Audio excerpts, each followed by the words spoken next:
কথাটা ক্লিয়ার?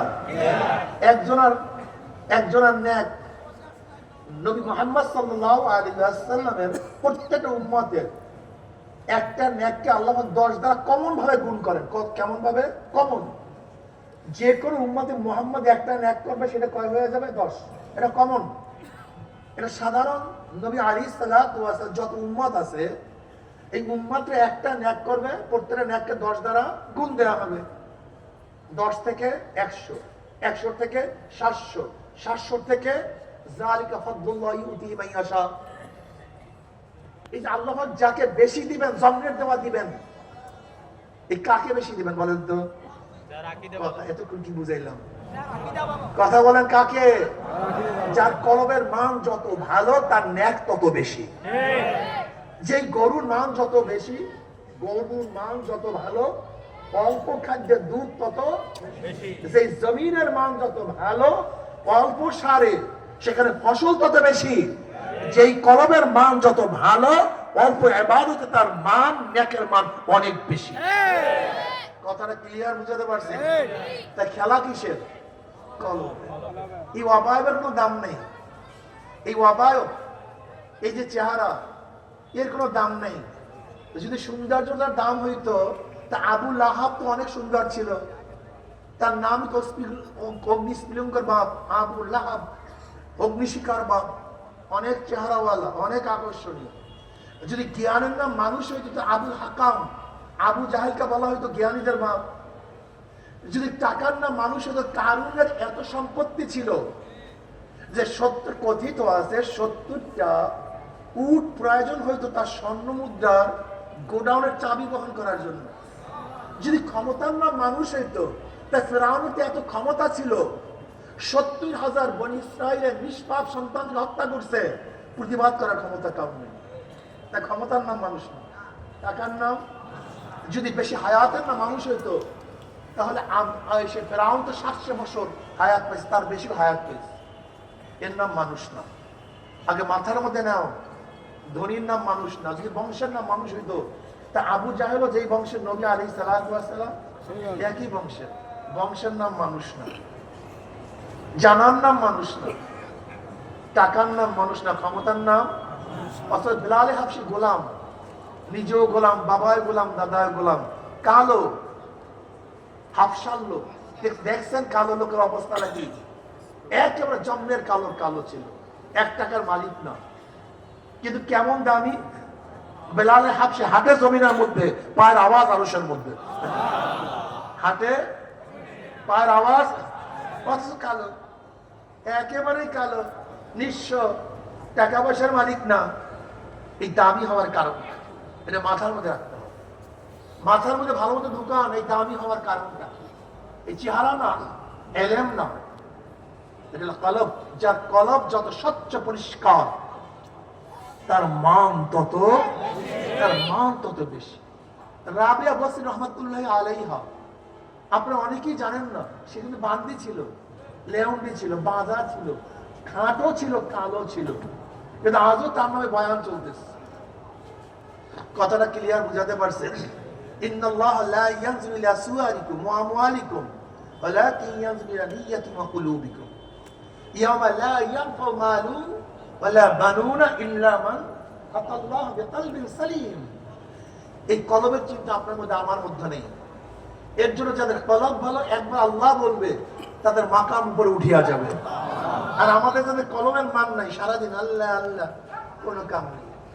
কথাটা বুঝাতে পারিনি। আসলে কলবের জমিন যার যত ভালো, নেকের ফসল তার তত বেশি। আমি কথাটা বুঝাতে পারছি? এই নবী রাসূলগণ দুনিয়াতে আসছেন এই মানুষ রূপী অমানুষদেরকে, কথা কয় না, যারা আমরা ছিলাম জাহান্নামী, তাদেরকে জান্নাতের মেহমান বানাবার জন্য নবী রাসূলগণ দুনিয়াতে আসছেন। যাদের দিকে আল্লাহ ভ্রুক্ষেপ করতেন না, আল্লাহ পাক তাদের কলবের মধ্যে তার মহাব্বত যেন দান করতে পারে, সেই জন্য নবী রাসূলগণ দুনিয়াতে আসছে। ওয়া আরসালনাকা ইল্লা রাহমাতাল লিল আলামিন। প্রিয় ভাইরা আমার, এজন্য নবী আলাইহিস সালাতু ইত্তেবা করবেন, অনুসরণ করবেন, ইখতিলাফ নাই। সাহাবারা কেমন অনুসরণ করতেন? যুক্তির মাধ্যমে না, মুহাব্বতের মাধ্যমে। যুক্তি বেশি দিন থাকে না। যেরকম ধরে না, আমি যদি একজনকে আব্বু মানে যুক্তি হিসাবে, তোমার আব্বু এইটা, এই যুক্তি এই যুক্তি এই যুক্তি মানলাম আমার বাবা, কিন্তু আর একজন যদি তার পাল্টা যুক্তি দেয় তখন বাবার অবস্থা কি হবে? কথা বলেন না কেন? বাবা শেষ, আমার বাবা। আমি যুক্তির মাধ্যমে মা মানলাম, কিন্তু আরেকজনের পাল্টা যুক্তি শুরু করছে, যার যুক্তি বেশি হবে ওই মা।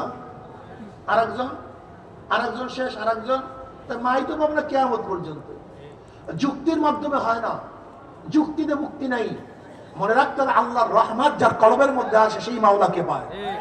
যুক্তির মাধ্যমে মাওলাকে পাওয়া যায় না, বিশ্বাস হয় না। ইন্নাকা লা তাহদি মান আহবাবতা ওয়ালাকিন্নাল্লাহ ইয়াহদি মান ইয়াশা। হেদায়েতের মালিক কে? আল্লাহ। যুক্তির নাম হেদায়েত না। যদি যুক্তির পাল্লায় পড়েন তাহলে শয়তান যুক্তি দিয়ে ফেল করছে।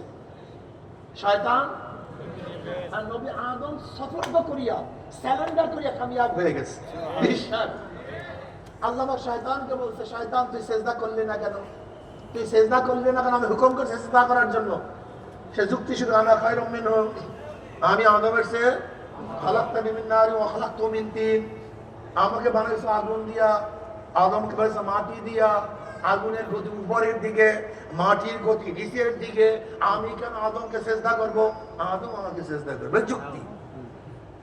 কথা বলেন না, কি মুক্তি পাইছে না জাহান্নামে হয়ে গেছে? আচ্ছা বলেন তো, আদমের কাছে যুক্তি ছিল না? আদমের কাছে যুক্তি ছিল কি ছিল না? কঠোর, অখণ্ডনীয়, অকট্য যুক্তি ছিল। কেমন যুক্তি? যদি আল্লাহকে আদম বলতে, আল্লাহ আমাকে বানাইছে কে? আমি কি তোমাকে বলছি আমাকে বানাও? আচ্ছা বলতে আদম কি কে বানাইছে? আদম বলছে আমাকে বানাও। কথা বলতে আল্লাহর ইচ্ছা মানে, এখানে আদমের কোন ইচ্ছা মারাত্মক। তুমি আমাকে বানাইছো কেন? বানাইছো কেন বলো? কেন বানাইছো বলো? অখণ্ডনীয় যুক্তি। এবার যদি বলতো আল্লাহ বেশ ভালো কথা, আমাকে বানাইছো জান্নাতে দিছো কেন? আমি বলছি আমাকে জান্নাতে দাও।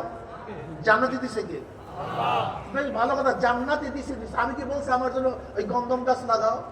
গন্ধম গাছ লাগাইছে কে? আচ্ছা বলো তো, গন্ধম গাছ লাগাইছো, আমি কি বলছি নিষেধ করো? আমাকে নিষেধ করো এটা খাও না, নিষেধ করছে কে? আচ্ছা বেশ ভালো কথা, নিষেধ করছো, আবার শয়তানকে লাগাই দিয়েছো কেন? আমি কি বলছি শয়তানকে লাগাই দাও? শয়তানকে লাগাইছে কে? সব করছে কে? অথচ ধরা গেছে আদম। মারাত্মক যুক্তি, অখণ্ডনীয় যুক্তি, যৌক্তিক যুক্তি। এটা এমন না যে অযৌক্তিক, সবই যৌক্তিক। আদম অনেক যুক্তি আল্লাহর কাছে প্লেস করতে, কিন্তু না, একটা যুক্তি বলে। আদম এই কথা বলেন, আল্লাহ আমাকে বানাইছো কেন? জান্নাতে দিছো কেন? গন্ধম গাছ লাগাইছো কেন? শয়তানকে লাগাইছো কেন? কোন যুক্তি নেই। রব্বানা যালামনা আনফুসানা, আমি ভুল করছি, আমি জুলুম করছি। তোমার কোনো প্রশ্নই নাই, তোমার কোনো ইশকাল নাই, তোমার বিরুদ্ধে কোনো কথা নেই। রব্বানা যালামনা আনফুসানা ওয়া ইল্লাম তাগফির লানা ওয়া তারহামনা লানাকুনান্না মিনাল খাসিরিন। আদমের সূরা। এটা কাদের সূরা? এই চরিত্র কাদের? মুক্তি পেয়ে যাবা সব। যারা আদমের চরিত্র অবলম্বন করে সব মুক্তি, সব মুক্তি। যারা আত্মসমর্পণ করবা সবাই মুক্তি। আর যারা বলবো এত নামাজ পড়া যায়, এই জমানায় মানা যায়, এই জমানায় পর্দা করা যায়, এই জমানায় কিছু ঘুষ না খাইয়া পারা যায়, কিন্তু সুদ ছাড়া চলা যায়, এই জমানায় কি মেয়ে দেশের আড্ডা না মারিয়া মারা যায়, এই জমানায় দাড়ি রাখা যায়, এই জমানায় আধুনিক না সাজলে চলা যায়, এই যারা যুক্তির পিছনে পড়বা সব শয়তানের গোষ্ঠী। সব কার গোষ্ঠী? শয়তান যুক্তি শুরু করছে। এইটাও আদম আত্মসমর্পণ করছে। যারা বলবে আল্লাহ আমি দুর্বল, তুমি যা হুকুম করছো তৌফিক দাও আল্লাহ, তৌফিক দাও আল্লাহ, আমি চেষ্টা করি, কি দাও?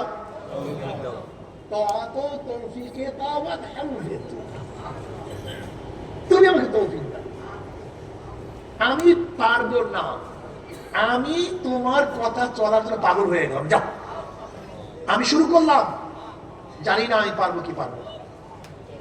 বুঝাতে পারি। বাবা বাজার নিয়ে আস, বাবা 2 ব্যাগ হাতে, এখন ছোট বাচ্চা দৌড়ে গেছে, আব্বু আমার কাছে দেন, আমার কাছে দেন, আমার কাছে দেন। কিসের কারণে? আব্বু জানে, আব্বু জানে ও পারবে না, কিন্তু বাচ্চাও ছাড়ে না, বাচ্চাও। এবার আব্বুকে তো ধরো তুমি, এখন বাচ্চা নিজে নেয় কিন্তু হেল্প করে কি? কথাটা বুঝতে পারি, ওই আঙ্গুলে সহায় রাখছে, আঙ্গুলটা ধরে রাখছে, বাচ্চা খুশি আমি কাজ করতেছি। তোমাকে আমাকে মনে রাখতে হবে, তুমি আমি মাওলা ফকর বলে চাপায়া দিছে, এই ইবাদত করার ক্ষমতা আমরা রাখি না, কিন্তু যখনই আমরা মহাব্বতের সাথে কাজটা শুরু করব, আমার মাওলা ধরে বসবে, কার আমি আসি। হাদিসে কুরসিতে মধ্যে আছে, وعن ابي هريره رضي الله عنه قال قال رسول الله صلى الله عليه وسلم قال الله عز وجل انا عند ظن عبدي بي وانا معه اذ ذكرني فان ذكرني في نفسي ذكرت في نفسي وان ذكرني في ملأ ذكرت في ملأ خير منهم وان تقرب الي شبرا تقربت اليه ذراعا وان تقرب الي ذراعا تقربت اليه باعا وان اعطاني يمشي اتيته هرولة। সিয়াসাতটা সমস্ত হাদিসের কিতাবের মধ্যে আছে, সমস্ত হাদিসের কিতাবের মধ্যে হাদিস আসছে, হাদিসে করছে আল্লাহ কি কয়, যখন তুই আমার দিকে এক বিলাস অগ্রসর হবি, আমার রহমত তোর দিকে এক হাত চলে যাবে।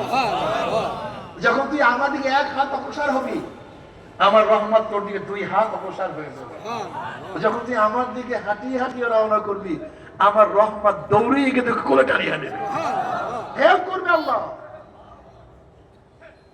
ওই ছোট বাচ্চার ব্যাগ টানা, তুমি ধরবা, বাবা জাগাইবে, তুমি ভাবছো তুমি করো না, তুমি ভাবছো আমি করি না। এই আমাদের তৌফিক কে দিছে? এই সেজদা দেওয়ার তৌফিক কে দিছে? বিশ্বাস হয় না, একজন আস্তে গো আল্লাহ কে দিছে? যে আল্লাহ না দেয়, তোমার আপন ভাই নামাজ পড়ে না, তুমি কেন নামাজ পড়ো? যাও, একই মায়ের সন্তান, একই বাবার সন্তান, এক ভাই নামাজ পড়ে আরেক ভাই কেন পড়ে? আমার মাওলাই না তৌফিক দেয়, তোমার বাবা নামাজ পড়ে না, তুমি কেন নামাজ পড়ো? যদি মাওলাই তৌফিক না দেয়, তোমার বাবা দাঁড়িয়ে রাখে না, তুমি সন্তান হইয়া কেন দাঁড়িয়ে রাখো? যদি মাওলাই তৌফিক নাই দেয়, তুমি মেয়ে হইয়া পর্দা করো, তোমার মা কেন পর্দা করে না? যদি মাওলাই তৌফিক নাই দেয়, তোমার জমানে জিকির, তোমার বাবার কেন জমানে জিকির নাই? বুঝাতে পারি না, তৌফিক কে দিছে? এর জন্য সবসময় মাওলার দিকে ঝুঁকিয়া থাকিও, কান্নাকাটি করিও, মাঝে মাঝে রব্বানা যালামনা আনফুসানা وإن لم تغفر لنا وترحمنا لنكونن من الخاسرين। যদি নবী আলাইহিস সালাতু ওয়াস সালামকে আল্লাহ বলেন ফাসাব্বিহ বিহামদি রাব্বিকা ওয়াস্তাগফির, যদি নবী আলাইহিস সালাতু ওয়াস সালাম বারবার ইস্তিগফার করার জন্য আল্লাহ পাক আদেশ করেন যে বেশি বেশি তওবা কর, বেশি বেশি তওবা করো। যদি আমার নবীকে বারবার তওবা করার জন্য বলে, বারবার তাসবিহ তাহলিলের জন্য বলে, তোমার আমার কি করা উচিত আমি জানি না, আমি জানি না। ফাসাব্বিহ বিহামদি রাব্বিকা ওয়াস্তাগফির, এর জন্য তোমার আমার বেশি বেশি তওবা করা উচিত। ওয়াকুনু মা'আস সাদিকিন, একজন হক্কানি আল্লাহ ওয়ালার সোহবতে থাকিও। আমি চরমোনাই বুঝি না, চরমোনাই দাওয়াত প্রশংসা করার জন্য এখানে আসি নাই, চরমোনাই যাওয়ার তোমার কোনো দরকার নাই। তুমি যার কাছে গিয়া পারো গুনার কাম সারো না, কেরাম ধরো, কলব নরম করিয়া চোখে পানি নিয়া মাওলার কবরে যাইও। যেরকম দুনিয়ার ঘরে আগুন লাগলে পানি সারা নিবানো যায় না, ঠিক তদ্রুপ তোমার এবং আমার গুনার দ্বারা যে জাহান্নামের আগুন জ্বলিয়া রইছে, চোখের পানি ও সারা কিন্তু জাহান্নামের আগুন নিবানো সম্ভব না। কাজে আমার জন্য দোয়া চাই, আমিও দোয়া করি, সবাই সবার লোক প্রাণ খুলিয়া দোয়া করো, যেন কিয়ামতের ময়দানে গলাগলি বাঁধিয়া মাওলা একসাথে জান্নাতে যাওয়ার তৌফিক দিয়া দেয়। আল্লাহুম্মা আমিন আল্লাহুম্মা আমিন